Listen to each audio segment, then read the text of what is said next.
ayagu dhibaatada ay dhex taalo ayaga ayaan rabnaa hadii alla idmo in la isku keeno la isku soo gogol geliyo oy bal hadii alla idmo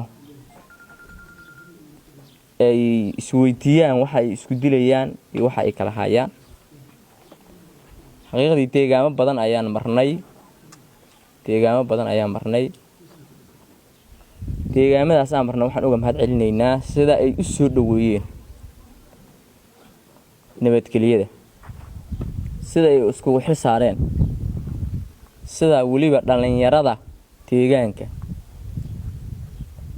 ay uga shaqeynayaan nabadda uga shaqeynayaan sida odayaashu nabadda uga shaqeynayaan sida dadka deegaanka iyo tuulooyinka iyo deegaamada dekani ay diyaar ugu yihiin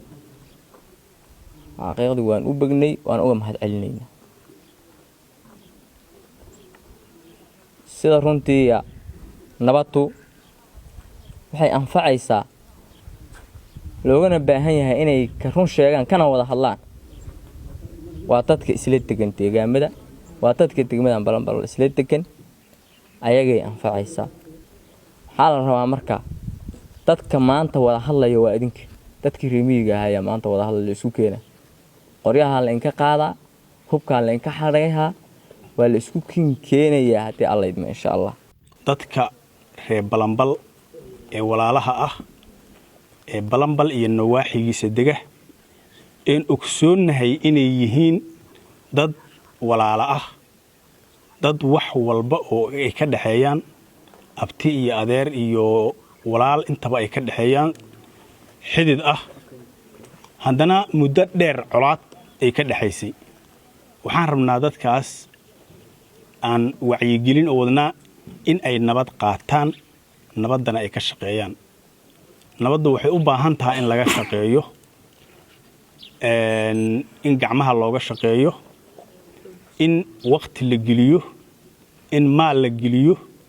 in awood la geliyo ay u baahan tahay nabaddu ka shaqeeyaan diyaarna u ah baan soo dhaweynaynaa ayadaan meesha u nimid dad badan ee deegaankan ah haddaan waraysanay bilahowd baag agfagooyi baalkaliga jecla gowrale haddii dadka aan warsan ilaa oodaale qof walba haddaan warsan qof walba nabadda u raadinayaa si wanaagsan ayaan u soo dhaweynaynaa waa u mahad celinaynaa wax alla wixii caqabadaha hor yimaadana gacan birahan ula tagaynaa annagoo isku mid ah hadday tahay iyo ninkii wax awal wax garanayo oo dhibka awal usan rabin ninkii mooryaan ah iyo nin kasta nabadda umba gacanta u taaganaya gacanta alle oo ilaahay buu baryayaa qof walbaaba waa midaan raadinaynay maanta walaalayaal waxaan u malaynayaa tii aan ku nabdi lahayn midda galabta aan kugu baaqayna weeye dhigayga dhankaas matalaya beesha koonfuro oo boolka isheeg balanballe koonfur ka degto adkeeda ku hadlaa ayaa waxaan ugu baaqaa nabad in dadkii annagaasna la midka ahay oo reemiyiga ah oo bool waxaan malaynaa magaalada Gurceel iyo Balanbal iyo Xaabud Waaq iyo